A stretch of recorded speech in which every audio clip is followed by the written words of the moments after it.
Hey there, this is part B of episode 4.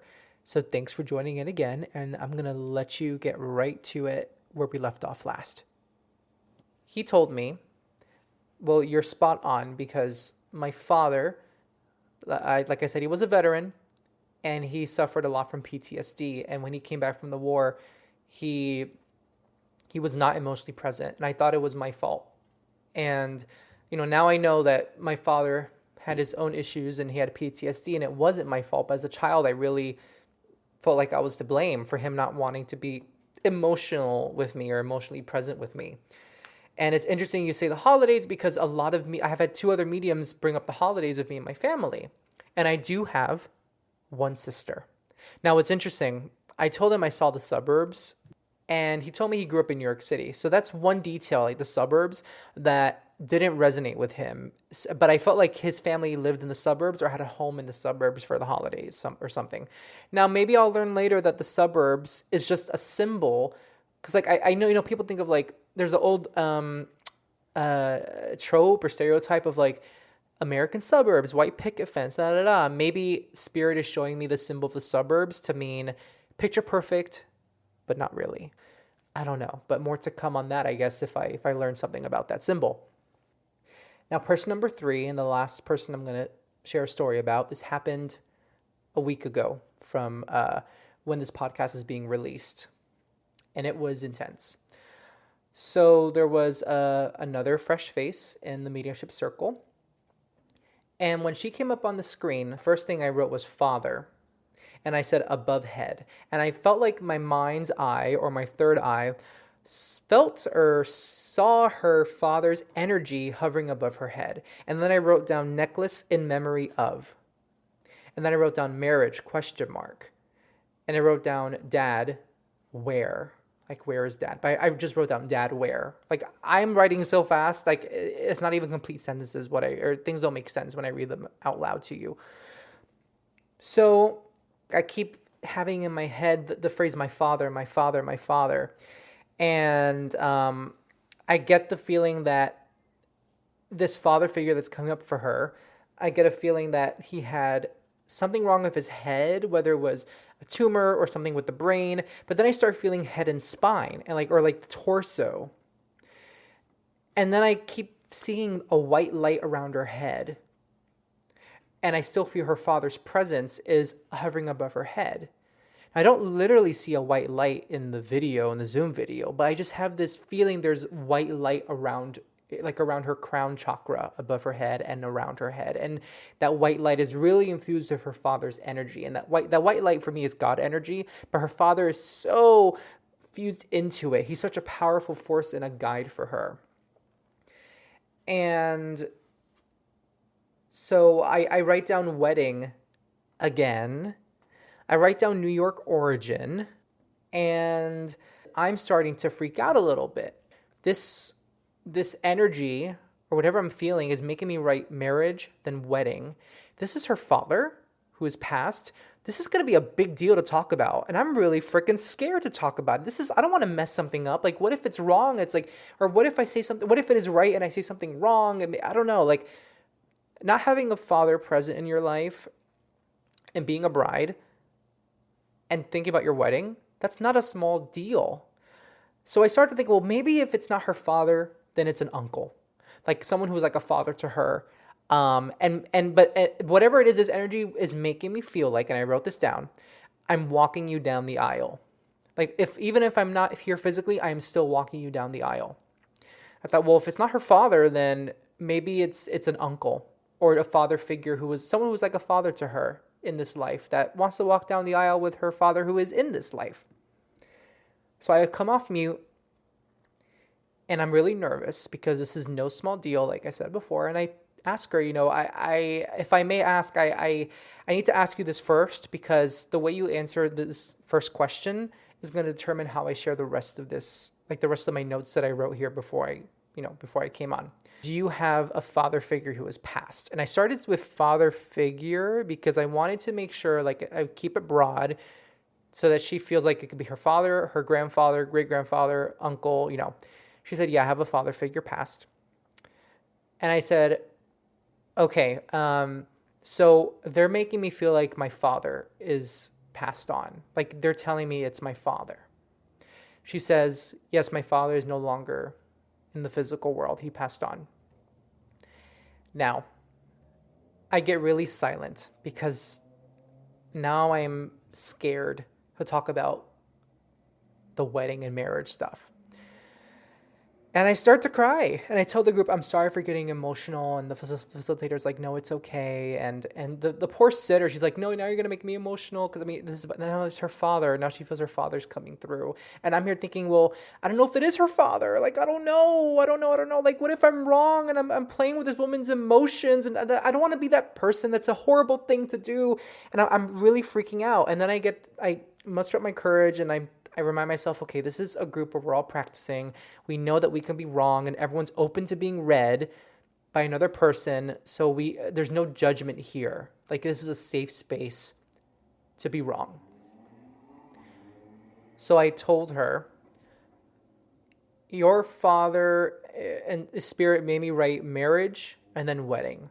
So I don't know if you're getting married or if you're thinking about the day you get married and who's going to walk you down the aisle, but your father is telling you that he's going to walk you down the aisle. And I'm getting emotional saying it now because I was telling her this and I was crying because that is a beautiful message to share. It's so powerful. As I'm sharing it, I know how powerful it is, but I don't know yet if it resonates with her. I don't know if she's even with a partner, a romantic partner.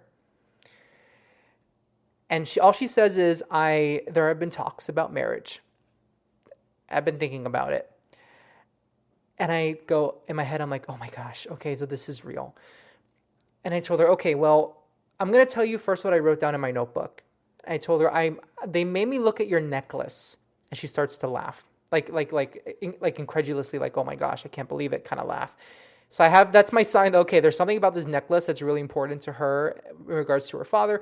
So I told her, okay, but this necklace, what I'm getting is like either it's tied to your father or it's worn in memory of somebody, or it's a necklace that an ex-partner gave to you or your current partner gave to you. And she told me, well, this necklace, I have different necklaces and I decided to wear this one today. And it's the necklace that my father gave to my mother when they were together. And I'm like, oh my gosh, whoa. And I got a little more emotional. I'm like, oh my gosh, that's not validation. I don't know what is. And I told her, well, that's your father validating that this is him. He's here with us. And she gets emotional and I get emotional. And I told her, he's going to walk you down the aisle. He's telling me, even though he's not here physically, he's going to walk you down the aisle. He's showing me that there was something with his head, like either a head tumor or brain issue, but also something with his torso. So he's making me see his head and his torso. She told me, well, he was an alcoholic and his liver was impacted by that. So the torso makes sense, but I also feel like it was mental for him. The struggle with alcoholism, that there was a very big mental component to it. So you saying the head and the torso makes sense. Now, I personally, as I'm speaking to you, the listener, feel like those two things don't, like me, what I said compared to what she said in response, to me, don't connect very well. But you know what? If she connected with it and it resonated with her, that's all that matters. By this point, the necklace thing happened. And I'm like, we know there's something else here with us. We know there's a father energy here with us that is real. And then something else that I told her, I picked up something about New York origins, and I don't know if like your family's originally from New York. And I'm thinking like her family immigrated to New York from another country, like, like Ellis Island. And then, but she tells me, well, I actually lived in New York for 15 years. And so I came from New York to where I am now. So that makes sense. I go, oh, okay, that makes sense for you. That's cool. And then she says, I go back to like the walking her down the aisle, because I feel like that's the biggest message this soul of her father has for her, is like, he's going to walk you down the aisle. She says, that's been on my mind. And she said, I'm engaged. I go, you're engaged? Happy engagement. And then I'm also like, holy moly, I picked up on the fact that you are getting ready for a wedding soon. Like, what the heck, spirit? That's incredible. That blew my mind. It blew my mind. It was like Lansing, Pennsylvania, but not really Pennsylvania. It's really Michigan. This was my Lansing, but for like the wedding realm. Like, what? That's insane. So, and I'm sorry if I sound a little bit indelicate about this. I just, I, I don't know if you listening feel like you can't believe what I'm saying. I can't believe what I'm saying. I really can't. I don't know how it happens. I mean, yes, I do. I know it's spirit, but I'm going to get to my doubting Thomas attitude in a little bit. I'm almost done with this story. So, she tells me, I've been thinking about who's going to walk me down the aisle. And I thought maybe I'll choose an uncle, like one of my two uncles or somebody else. And I told her, well, it's funny you say that because when I was channeling your father for the first few moments that I was writing my notes, I was wondering, like, is this her father? If it's not her father, then maybe it's an uncle energy or like a father figure, like a family friend. I told her, I find it interesting that I thought about like an uncle of yours. And then now you're saying you might choose one of your two uncles. And I think that this is all to validate, like, your father's giving you his blessing to choose whoever you want to walk you down the aisle. Just gets me emotional now. And that was that reading. And I was so emotional after that reading because I realized, I just really felt like, oh my goodness, this is so real. This is so real. And I don't know this woman. I just know her by her first name on Zoom. I don't know anybody in this group. We all live in different places. Some of us in New York City, others in other parts of the country, sometimes the world. I don't know these people. And I'm picking up on her necklace, like that there's something special about her necklace. And I feel like I'm channeling her father. And lo and behold, her father gifted that necklace to her mother. And I'm picking up wedding and marriage. And lo and behold, she's engaged and thinking who's going to walk her down the aisle. That's absolutely insane. That's insane. Now, after that reading, as well as the reading I did for that gentleman whose father came through, the veteran, I went through really tough moments of doubting these experiences because I started to feel like, okay, these messages that I shared, they are no small deal. These are healing messages for these people. So number one, who am I to do that? And am I dabbling in people's lives in a way that's way too personal and disrespectful? And is it all just number two, is it all just coincidence? Is it just coincidence and we are all believing in this stuff and it's all a lie and there's really nothing to it and I'm a fake and I'm a farce and I'm a horrible person for doing what I'm doing? Not gonna lie, I really thought these things. I was in a very dark place the day or two after each of these readings because they were so impactful. It wasn't just like, hey, I'm your dad. I gave you that shirt. Yeah. Oh, he gave you that shirt. Oh, that's so cool. So he's validating he's here. Yeah. And he loves you. Boom. That's a beautiful thing. That's a beautiful thing to share with somebody. But the level of like, I'm sorry for not being emotionally present in your life and that clicking for the person, or I'm going to walking down the aisle and that clicking for that person. That's another level of healing that I have felt very scared to deal with. Because that means that I have a lot of responsibility to be as kind and caring to that person who is the sitter as I can be. And that also means that, what I think, I don't want to mess something up and tell them the wrong information or like misguide them or mislead them into believing something that is not true. I know that these experiences were real. I'm going to be honest with you. I'm talking to you right now saying that. My soul says that. But my human Juan doesn't want to say that. Because I am so scared of being wrong. I'm so scared of fooling people. I'm so scared of being a fake. And, I hope it's okay that I get vulnerable with you who's listening out there in the ether. But that is really a big concern of mine. And I do have to be... I'm going to be a little bit, I don't know if it's being egotistical, but I'm going to commend myself a little bit because I am at least aware that I don't want to hurt people's feelings. I don't want to hurt them. And that I want to be as authentic as possible and practice this with integrity. I don't want to mislead people. I don't want to be that person. I want to be someone that if there's a message to deliver, whether in a practice circle or outside of a practice circle, if Spirit wants to deliver a message, it has to be delivered, and I'm going to do it for them. I'm going to do it if I'm the one chosen to deliver that message. So I had a really rough 2 weeks, and thanks to the support of my friends in my life, thanks to the support of folks in the spirit circle who have reminded me to ground myself after I do work like this, I have been able to cope. Now, the first week I felt like this, it was really difficult. I almost felt like I wanted to throw it all away. Like I wanted to step away from all of this practice and work and just not deal with it because it was going to be too painful and I was going to get too worried and too anxious about, am I doing the right thing? And then the second time I felt this way, it was like, I felt the same way, but it was a little bit more, it was a little bit easier for me to get over it. Because I now felt like I had some tools, like one of the facilitator of the mediumship circle told me to take a salt bath, and I did that, and that really helped me feel better and helped me ground myself. And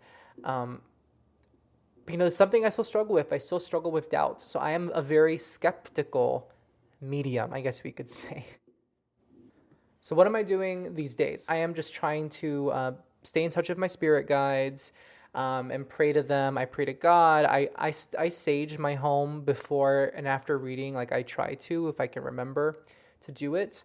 I am now doing tarot card readings on Instagram. So I'm doing things to like help me tap into my intuition, and I'm enjoying it. Like that mediumship circle, as much as I may feel some fear about this ability and maybe some confusion, which feeds into the fear, I'm always excited to go to that circle. I am so looking forward to it every single week. This is the thing. When I have had these moments of channeling spirit, it's like I forget about every problem my human self has. It's like my ego gets to take a backseat position in my life, and my spirit, my soul takes the front seat. And that's the goal. That's what I want to keep doing. I want to not feed my ego outside of readings. And I feel like doing, like practicing mediumship readings and tarot readings helps me to put my ego aside so that my soul can tap into its intuition. And that is such great training ground for putting my ego aside in all other aspects of my life. So that's why I enjoy this practice work so much, because I get to like not think of just Juan and Juan's issues. I get to like think about how can I help someone else? How can I help someone else gain some insight about something, or hear a message from someone that's departed? I'm gonna keep doubting myself. I'm gonna keep doubting this ability. I'm gonna keep feeling worried about whether I'm doing the right thing, but my soul knows that this is real because I've seen other people do it. And I think I also just feel some imposter syndrome. Like, who am I to do this? Like, why? Like, Teresa Caputo can do it. And I love Teresa Caputo. I'm going to see her live again soon. She can do it, but I can't. I'm not supposed to do that. Like, people like her are supposed to do it. But the fact of the matter is, this is happening, and I'm getting information in my head that I wouldn't know. Because not knowing these folks that are coming through in spirit, I wouldn't know these details if it weren't for them telling me. So something's happening, and if you think it sounds crazy, I'm right there with you, man. It sounds and feels crazy to me too, but it's happening. And as much as I'm afraid of it, I also love it, and I enjoy it. I do. It's helping me cope with some anxieties that I've had for a very long time, and that's why I keep doing it. Because it's helping me really get in touch with myself and my soul and the God that I believe in, and with people that have like-minded energies and like-minded interests in this realm. So thank you for listening, and I appreciate you if you've listened to both parts, because there was a part A and part B here, that I hope that you enjoyed it, and I hope that you felt inspired. The last thing that I can leave you with is pray to your loved ones that have departed. They are listening. They know, and it may not feel like it, but just talk to them. Talk to them like you're on the phone with them. This ability is not just restricted to the chosen few. Like I said, I would not believe you if you told me that I would be doing all this practice work like a year ago. If you told me that, I would be like, no, I'll just stick to the cards, like the tarot cards, which I don't know how that works either, but it works. So you never know. Talk to your loved ones. Meditate. I really, really, really swear by meditation.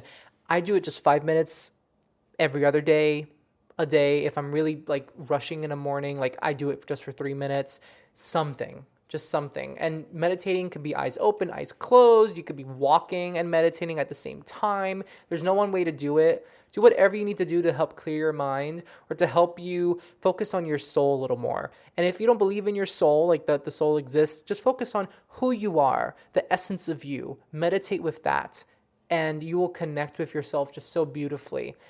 And that's what I'll leave you with. And I hope that inspires you, and I hope that this 2-part episode really, really inspires you to connect with your loved ones in the way that you want to.